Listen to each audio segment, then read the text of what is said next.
Okay.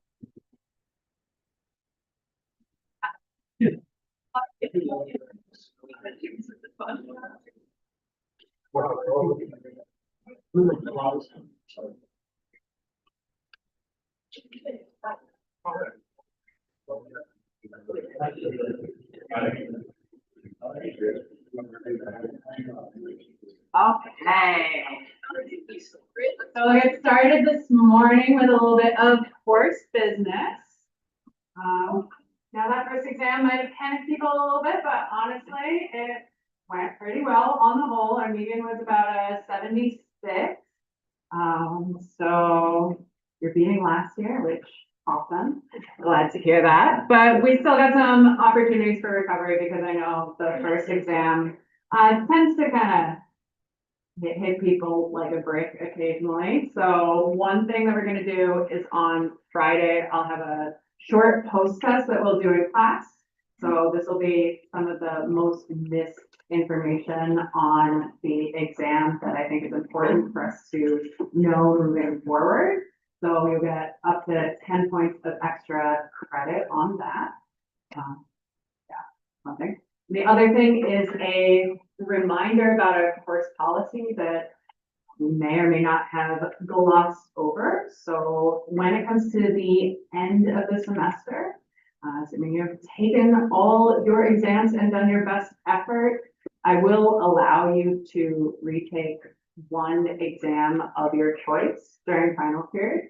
The way that works is our final exam, while it is cumulative, is super short, like 16 questions. And we have a giant 2-hour time block. So you'll sit your final exam, and then you'll look at your grade and you'll decide, do I think I could do better on that Unit 1 exam if I took it today versus how it went at the beginning of October? Yes, I want to do it. You can retake it right after your final. So that's an option for the future, just to be aware of. Ideally, you don't have to do it because you don't have to restudy, and you can just take your 16-minute final, 16-question final and leave and be happy with your grade. But if you're in a panicky position right now, be aware that that option exists. Okay. So in general, we're going to think a little bit about study habits anyway. Good time to reflect on those.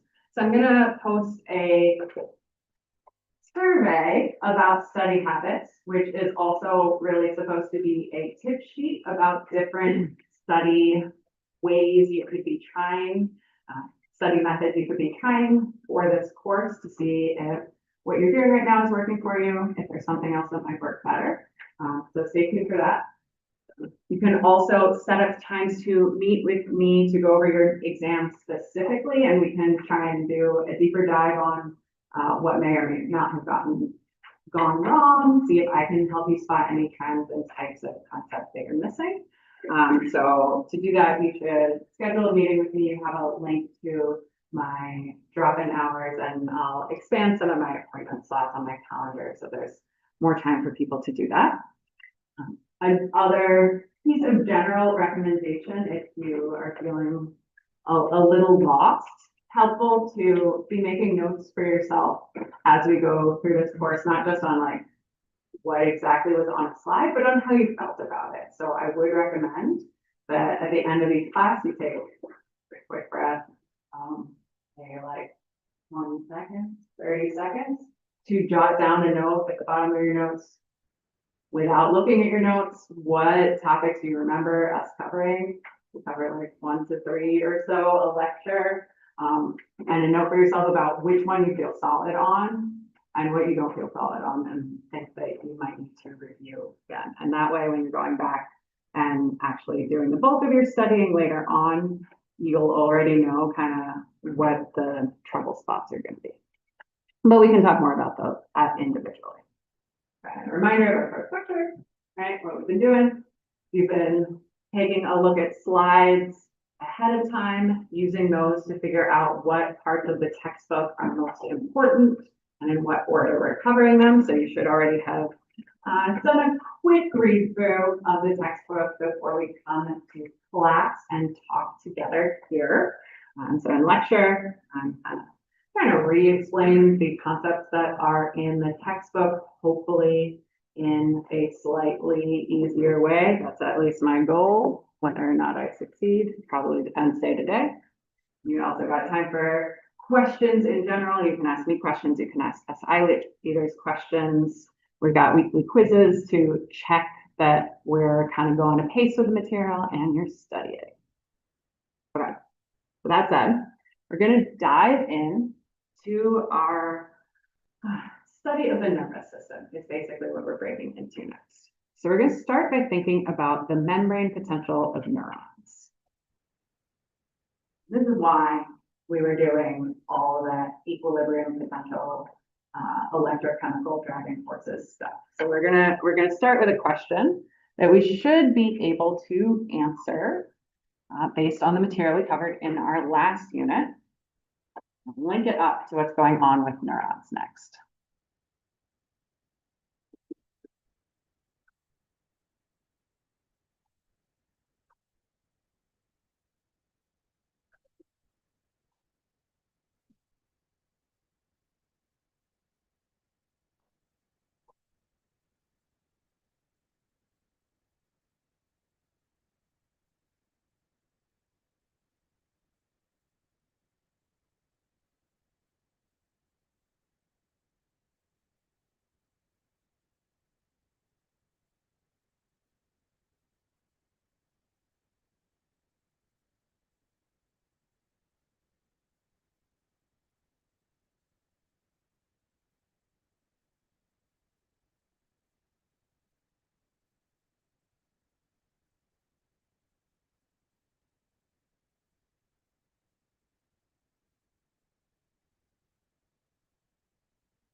We've got a range of answers, but on the whole, okay.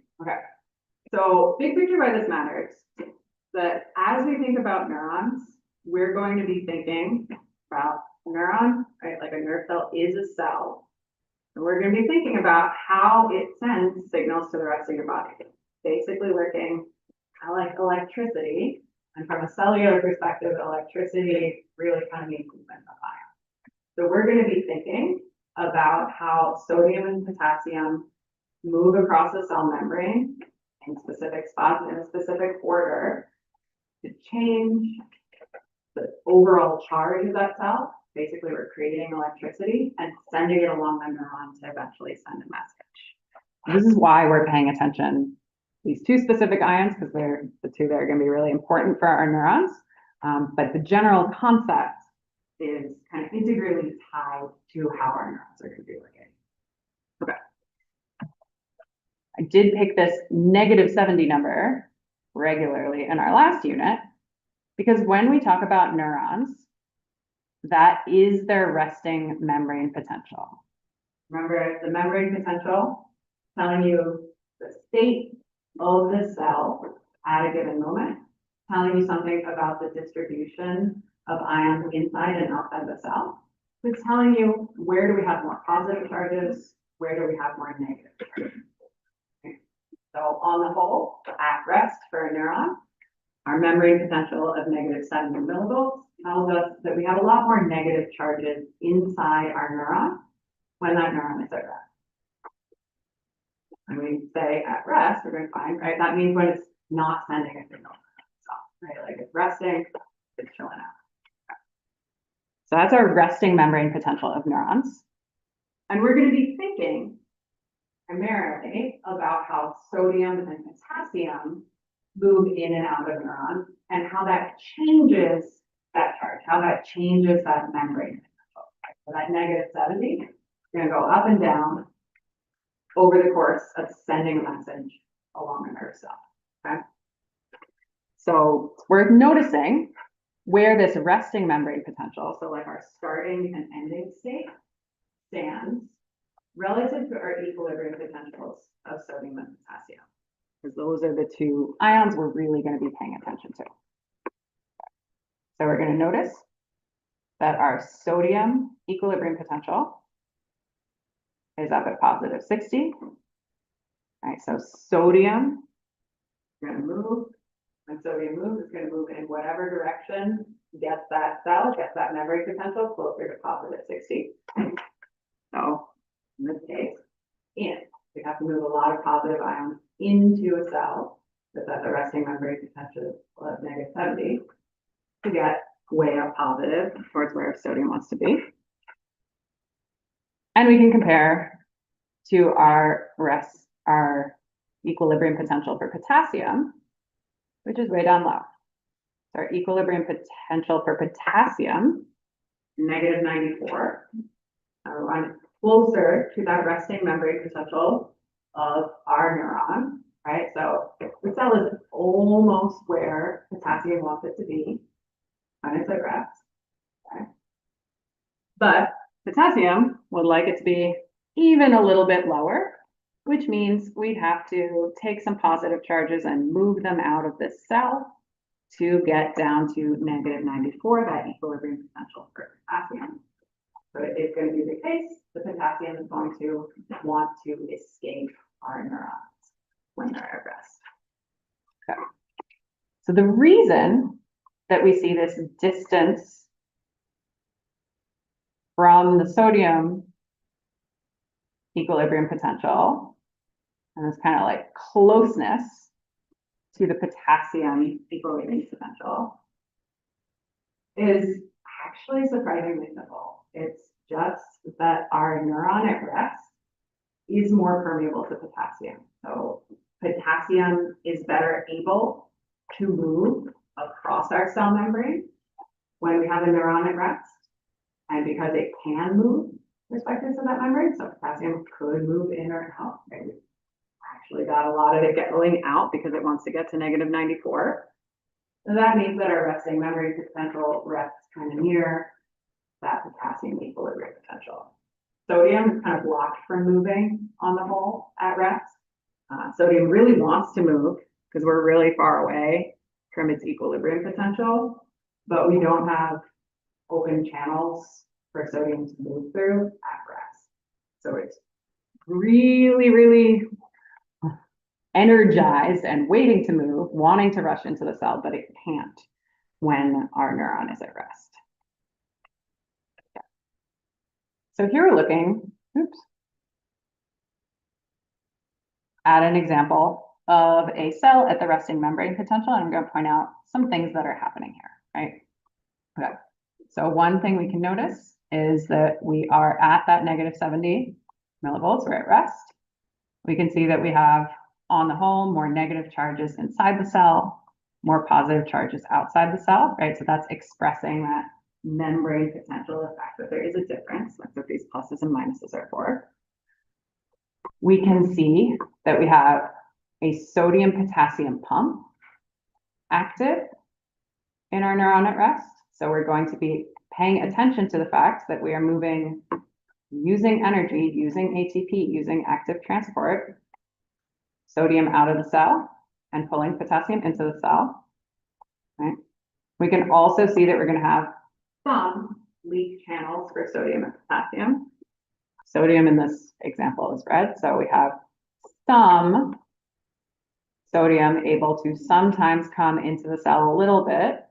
You can see there's just one channel here versus 3 of these blue-purple ones. Those are potassium. All right, so you can notice in this image, all right, sodium wanted to move in based on that equilibrium potential. It does move in, but not too much because we've only got this one channel. Potassium wants to move out because it wants this membrane potential to get more negative, to get to its equilibrium potential. More channels, so more of it can move. So we're going to think about that in words now. Okay. So when we're determining our equilibrium potentials, we're making sure that we are paying attention to which ion we're thinking of. We're going to have a different equilibrium potential for potassium. We're going to have a different equilibrium potential for sodium ions. And therefore, we're going to have overall different behavior of sodium and potassium with respect to our cell. Overall, we have a resting membrane potential that interacts with those equilibrium potentials because we have a difference in charge when we add up all the ions inside the cell and outside the cell. And at rest, we've got more negative charges inside the cell, more positive charges outside the cell. all cells would have a resting memory potential. For our neurons, we're keeping our resting memory potential, our number in our head as -70, but depending on the tissue type, neurons aren't the only excitable tissue. We'll talk about like cardiac tissue and heart cells later as another example. Muscle cells are also going to have some excitability. So all cells will have a resting memory potential. It's not always -70, but for this unit, we're thinking neurons, we're thinking -70. That's our ballpark, our like baseline number that we're going to be comparing everything else to in this unit. Okay.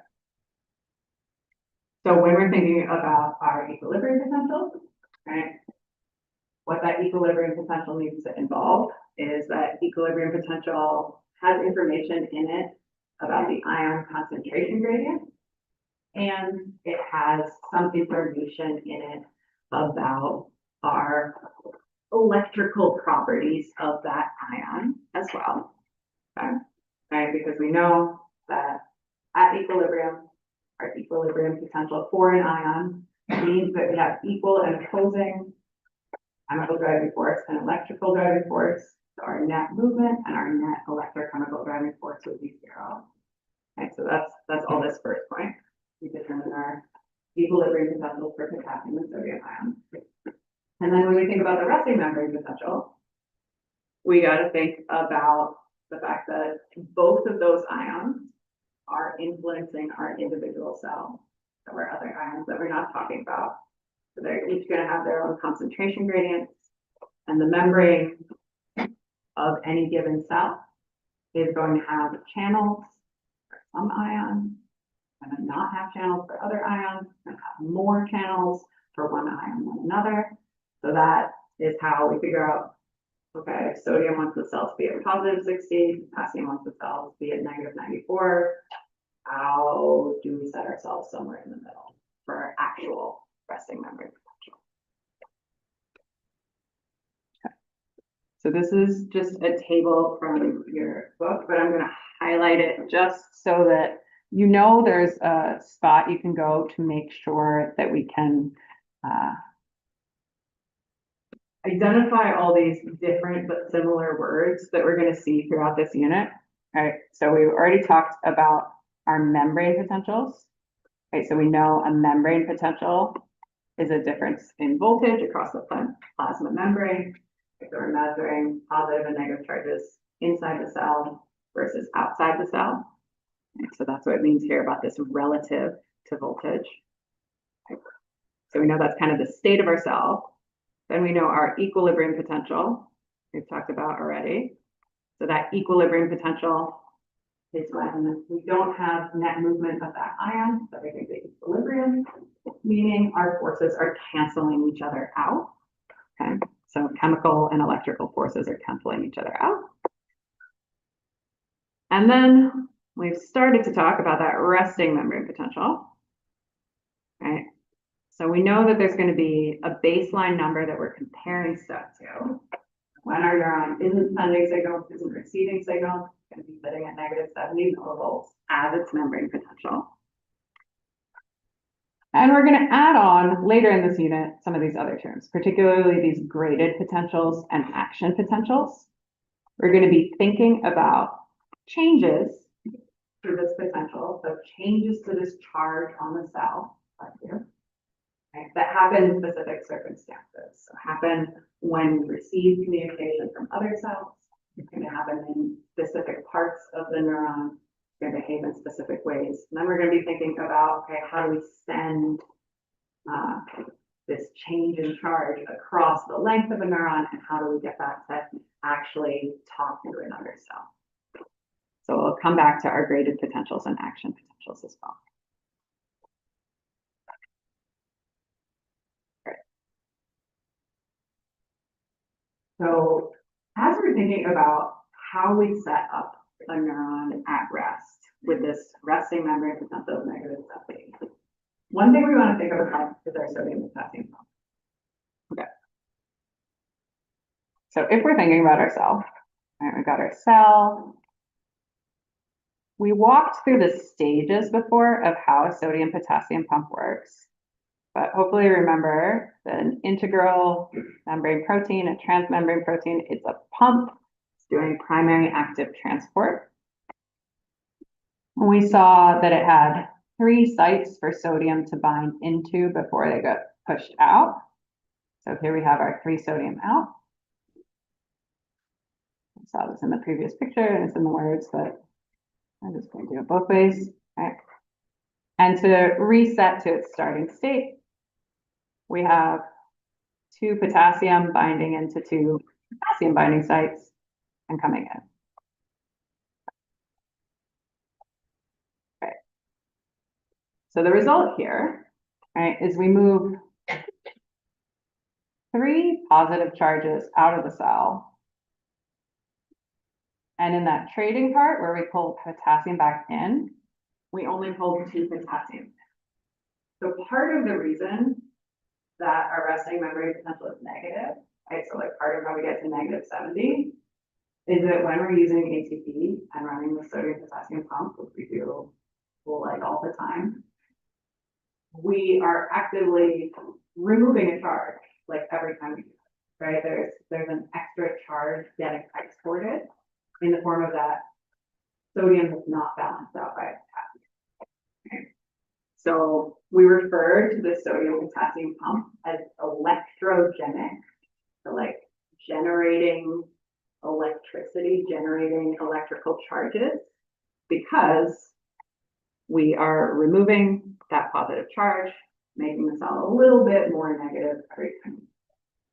So we're exporting one cation, basically. Okay. So that's part of it. That's part of what is creating this resting membrane potential of negative. Now the other part kind of feeds off of that sodium potassium pump as well. Okay. So the rest of the resting membrane potential is kind of a result of this sodium potassium pump activity, but indirectly. So when we say indirectly, that's because the other thing that's happening with the sodium potassium pump is what we focused on actually more in the past. Okay, so we have this electrogenic effect where we're exporting a charge, but we also know that we're setting up concentration gradients, right?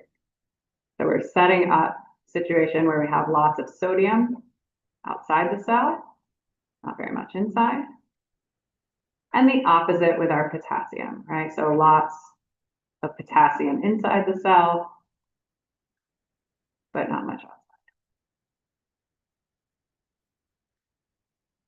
So we've set up 2 different concentration gradients, right? So from this, you can also see the inklings of some of why those directions are different when we think about the direction sodium and potassium wants to move. Even before we think about electrical driving forces, right? You can see that we have highly concentrated sodium outside. But just based on the concentration, that chemical driving force comes in. Just based on the chemical driving force on potassium wants to leave. And so we've set up concentration gradients here. So we've set up a situation where these ions want to move. Okay. And then when we tack on to that fact that we have membrane permeability to potassium, which wants to leave, but not much membrane permeability to sodium, which wants to come back in. All right, that's going to account for most of the rest of this resting membrane. Most of the rest of the reason why we're down at -70, why we're down so low. Okay. All right. Our typical neuron is going to be permeable to both potassium and sodium, but it's not equal at all. Okay. So we're going to have some what we call leak channels for both potassium and sodium. So they can cross the membrane a little bit, but we have 25 times more channels for potassium than we do for sodium when we're thinking about these leak channels. Okay. So this means that potassium is moving a lot more than sodium is at rest, and it's moving out because we just set up that concentration gradient where potassium wants to leave the cell. So our total kind of ion distribution when we're thinking about what's inside the cell and what's outside the cell, right? Mostly for the purposes of neurons, we're thinking about the sodium and potassium, but there's other stuff, right? So outside the cell, in addition to sodium, we do also have some chloride ions. So those are an anion, they are negative, but they're not enough to make the outside of the cell super negative. Inside the cell, we have some potassium ions. We know those are positive, they're cations, they're not enough of them to make the cell positive. When you balance them again, how many organic anions there are, like organic ions with a negative charge inside the cell. There's lots and lots and lots of them. And that's really what's partially pulling this down as well. Okay. So we're going to think of a scenario. We're going to start at a resting membrane potential. And then we're going to imagine we make this membrane even more permeable to potassium. So let's say we open up a bunch of potassium channels from our resting membrane potential. What's going to happen if we open up more potassium channels? If we increase membrane permeability to potassium?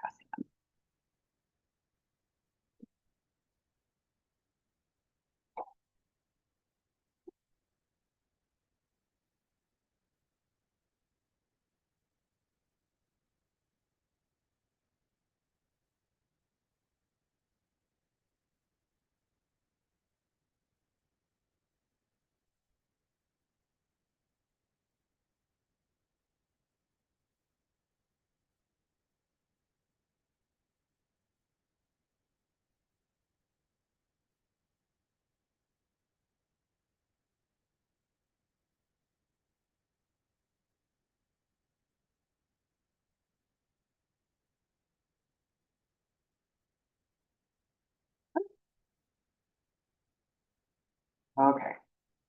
So let's think about this. Okay.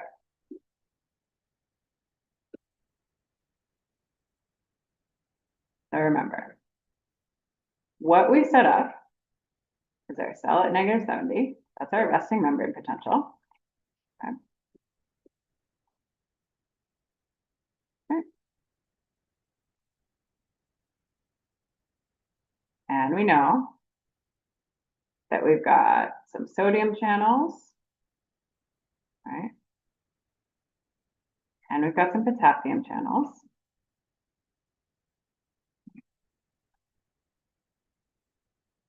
We know that we don't have equal numbers. We have more potassium channels. Okay. And we know that our sodium potassium pump has been working. Right, so we've been pushing out through the pump 3 sodium for every 2 potassium that comes in.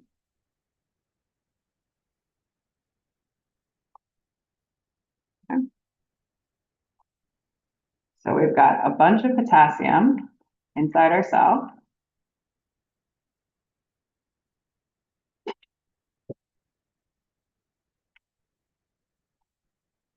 Got a bunch of sodium outside the cell.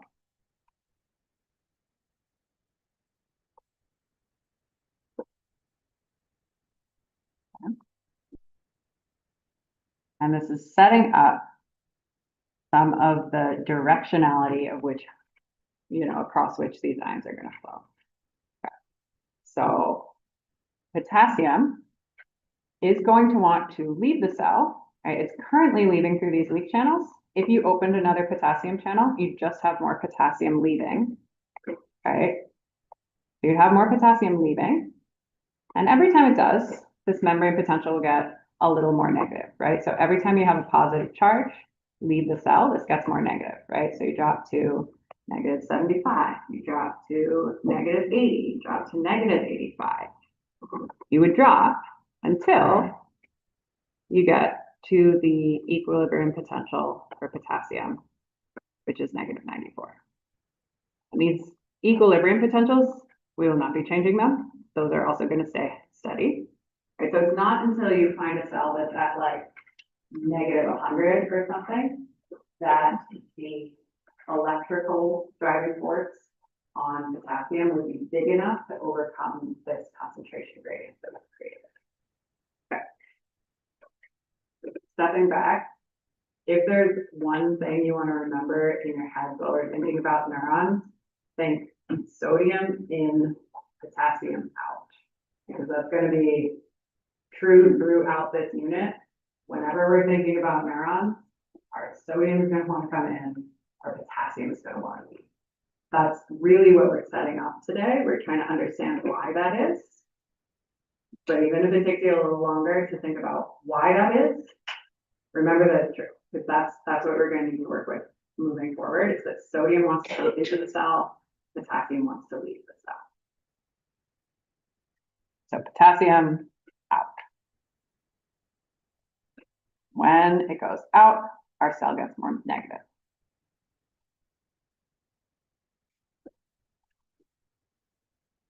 Okay.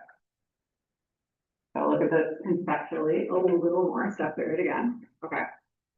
Okay, so what we're looking at here is we're starting with the cell that, let's imagine it doesn't have any membrane potential to start, right? So let's imagine it's at 0. We don't have to deal with any electrical forces to begin.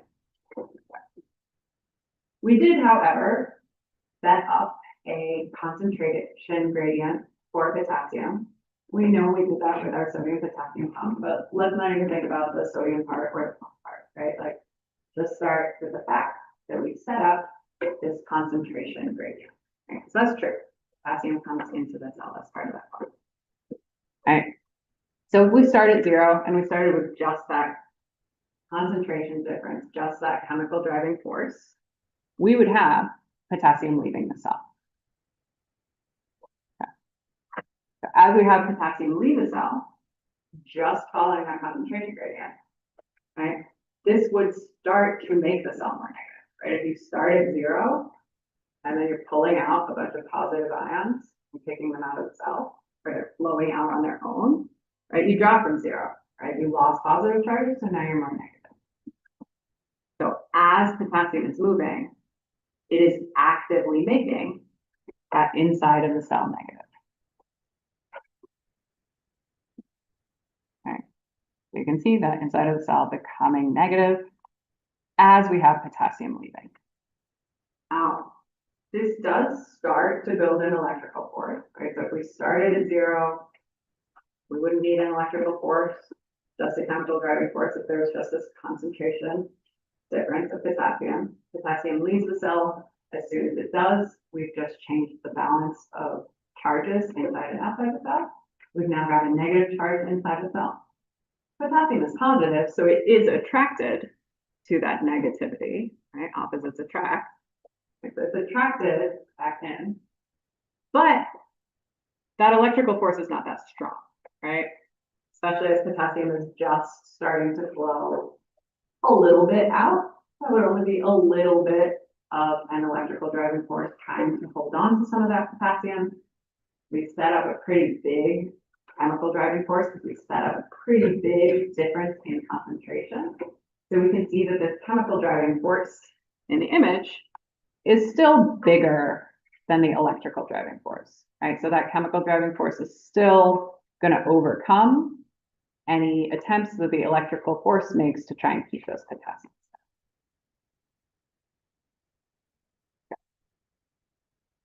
If we were trying to get all the way to the equilibrium potential for potassium, this would keep going.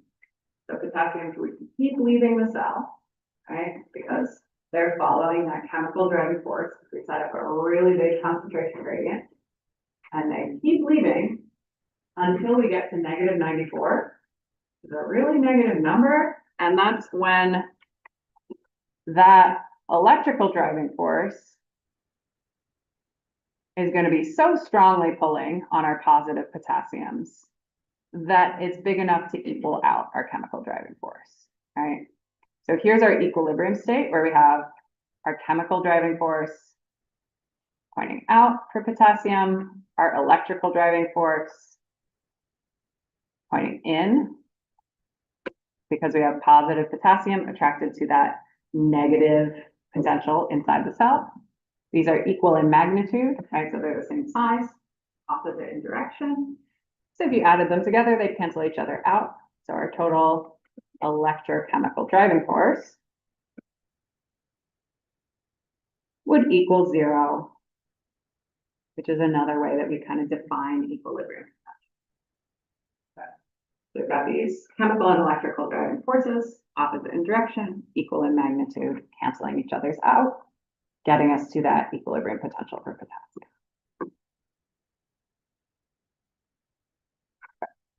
This is the big reminder, right? Our reminder is that at our equilibrium potential, that ion is at equilibrium because there is no net force for that ion to move one way or the other, because our chemical force is the same size, the same magnitude as our electrical force, but they're going in opposite directions. So our electrochemical driving force is 0. So we can do the same thing with sodium. So we can now ignore potassium and let's just think about how sodium will do. Okay. We're going to have a hypothetical cell, made of cell. It's going to be permeable only to sodium. So we're only going to think about sodium's movement for right now. We're going to be thinking about that same kind of ion distribution as the starting state. So we got sodium and chloride outside. We got potassium and our organic anions inside. So we're doing this the same way that we did the potassium. Okay. So we're starting with a cell that's at a membrane potential of 0, no membrane potential. In this whole example of setting up our equilibrium potential for sodium, all we have to start out here is a concentration difference, right? So here we can see our high extracellular sodium, right? Lots and lots of sodium outside. In this case, we don't have any sodium inside yet. But if we open a channel, right, we're going to have sodium start to follow the chemical driving force that we've set up. Right, so we're going to have sodium going down this high-low gradient. There's no electrical force yet to combat that. So we just go easy peasy along that chemical force. So that would be how we start to see sodium diffusing into the cell. Okay. So as sodium flows into the cell, in this case we started at 0. So as sodium is flowing, now coming in, the cell is actually starting to become positive. Right, so as sodium is diffusing along its chemical gradient, we start to have this sort of flipped polarity of the cell relative to most of the cases we've talked about before. Right? But it's working the same as when potassium was making our cell more negative, right? It's starting to build an electrical force that opposes that chemical force. Right, so we have our chemical force because of the concentration of sodiums, telling sodium, you got to move into the cell. Now this inside of the cell, though, is kind of positive. Sodium is a cation, it's also positive. It's a little bit repelled by that, right? It doesn't want to move towards that positive inside of the cell. So we start to see an electrical force building that tells sodium it should bounce back out. But like in the case of potassium, these are not equally large forces. They're not equally strong forces. Our chemical force, and that big difference in concentration gradient, is bigger than that electrical force, that positive charge repelling the sodium. And that stays true until we get to positive 60. Right, so positive 60 is a really positive number, right? All things aside, right? Very different from 0, very different from negative 70. Okay. So it's not until we get to positive 60 that sodium is like, no, really, this cell is so positive, I can't get in there anymore, right? So that's how far up we have to go before that electrical force telling sodium to bounce back out of the cell opposes the chemical force and that concentration gradient we have set up between our intracellular and extracellular fluid. So this is when these forces would be equal and in opposition. when we get to positive 60, which is sodium equilibrium potential. So if a cell actually got to positive 60, sodium would stop moving.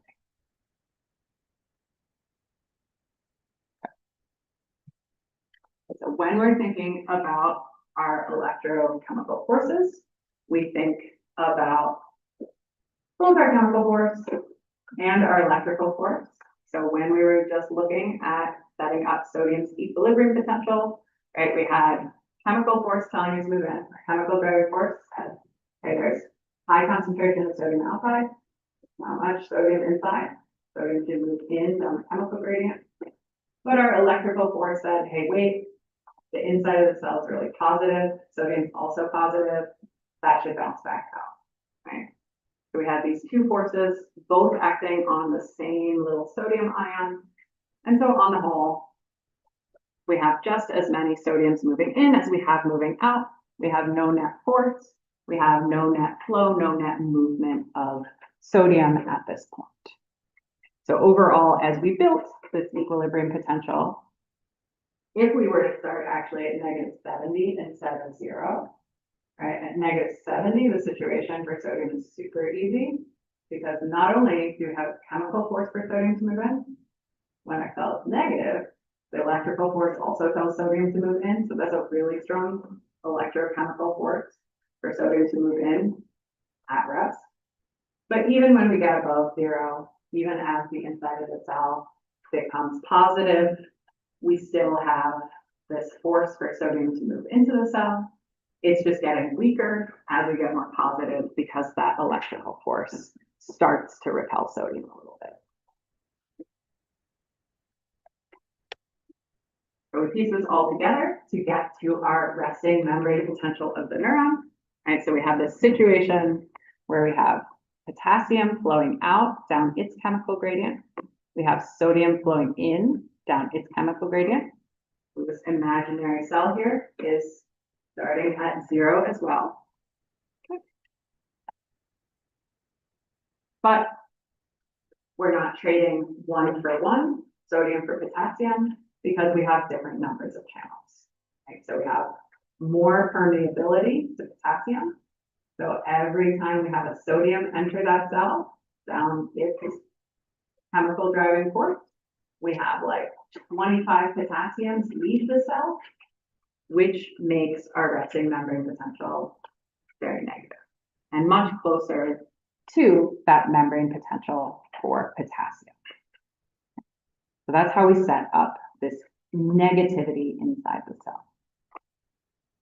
And there are still electrical forces to pay attention to, but they don't really change this overall picture, right? So as this cell is becoming more negative, you can see that the electrical forces for potassium start to pull a little bit of potassium back towards the cell, not enough to overcome this chemical force on potassium to leave the cell. But what we can see here when we pay attention to sodium is that we are building a really strong force, strong electrochemical driving force on sodium, because since potassium is winning, since this cell is becoming more negative, not only is our chemical force on sodium in, so is our electrical force. So as we get down towards the resting membrane potential, we start to see a little slower escape of potassium out of the cell. I think it's getting closer to equilibrium potential as this electrical force starting to pull it a little bit back in. But the more and more negative we get, the more and more sodium really wants to move into this cell. Right? This combined force is only getting stronger, only pulling sodium in faster the more negative we get.